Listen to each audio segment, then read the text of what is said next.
swimming pool, public swimming pool ng San Juan Siquijor. Ito yung pinaka-proper nila, guys.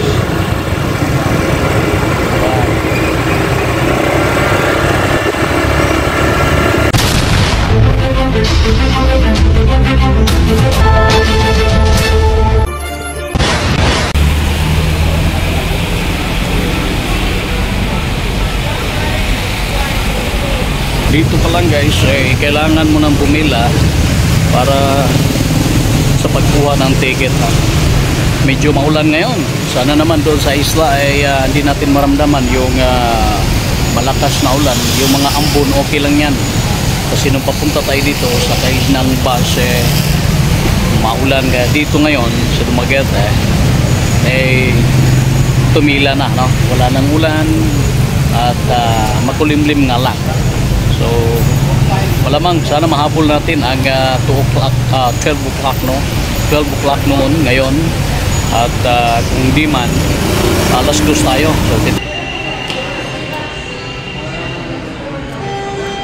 So dito muna tayo, guys, kakain muna tayo kasi wala pa tayong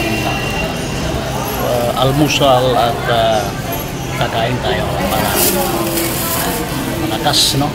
Okay,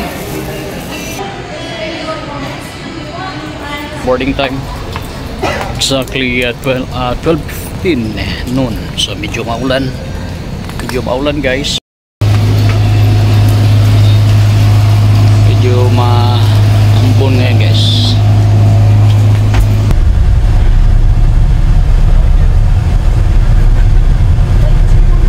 Nandito na tayo sa Siquijor Port. Siquijor Port. Siquijor Port.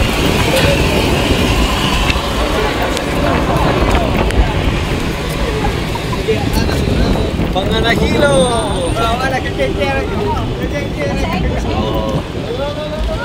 Ito maulan, no? Maulan. Maambon, no? Ayos lang naman yung biyahe, guys. Gamit at maskarap kasi kapag mag-barko kami, alas 3 pa ang alis, no? So ayan na, kita na natin yung isla ng Siquijor.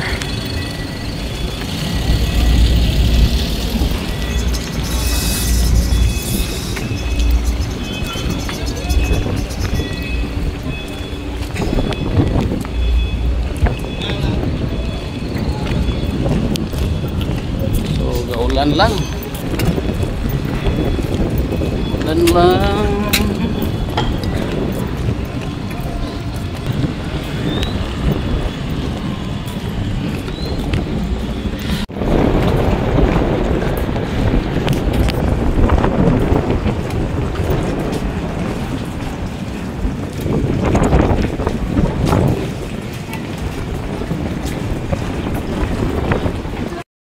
Since wala tayong dalang sasakyan ngayon, no? Walang motor, uupa tayo ng motor dito, guys, no? Sa may mismong port.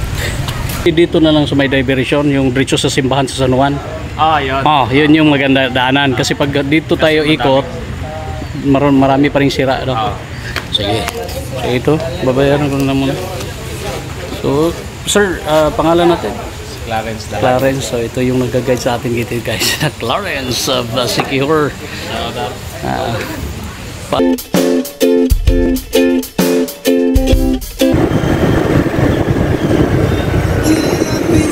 May mga kanya.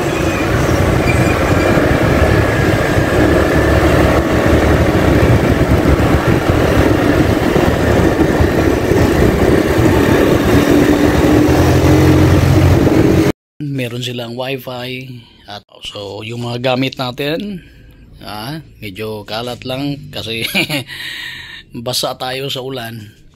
Ayan, may aircon na hot and cold na water dyan sa loob at alam naman natin na yan yung isa sa pinaka importante, no? Yung swimming pool, public swimming pool ng San Juan Siquijor. Ito yung pinaka proper nila, guys.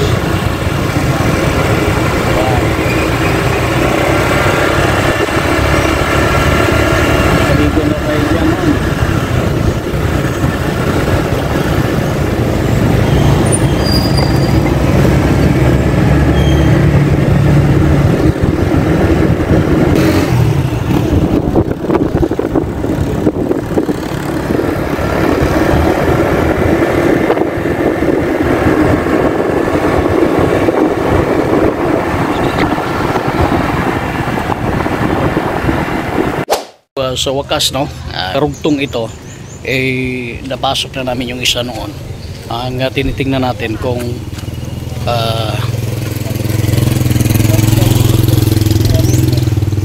baka yung napasok na natin ulit. Yung napasok na natin noon ay siyang mapapasok na natin ulit. So kaya nagtatanong tayo guys kung ito ba. So ito na nga, no? Iba ito doon sa isa, pero halos magkarugtong ito. Paliton Beach. Ha?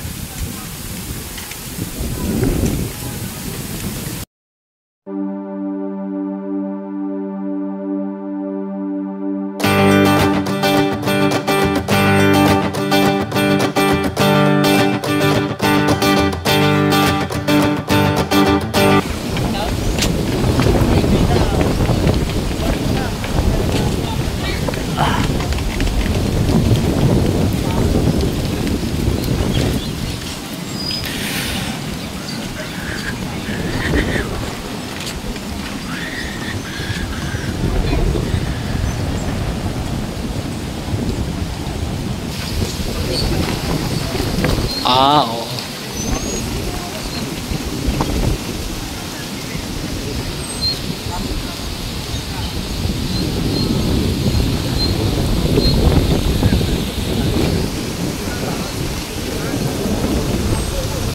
So, madaling matuyo yung buhok mo dito guys kapag naliligo ka, no? Gawa ng mahangin. Napakagandang lugar, napakagandang area. Meron pa tayong mga kasabayang ligo doon, no? Ayan. Talagang umuubok pa doon. Andun pa, nakasubsub pa rin hanggang ngayon. So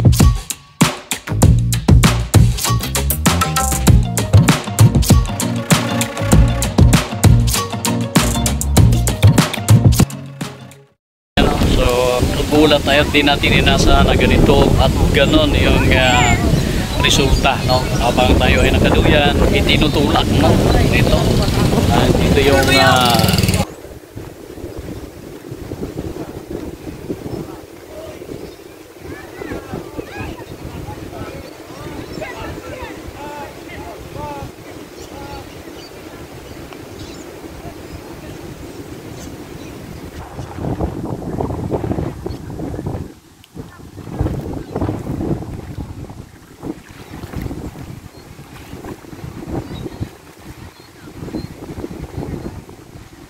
alis na tayo, no? At least na puntahan na natin ang katabi ng isang Paliton Beach doon sa likod. At dito mas marami kayong makikita. Meron pang duyan, meron pang ano doon, meron pang broomstick doon.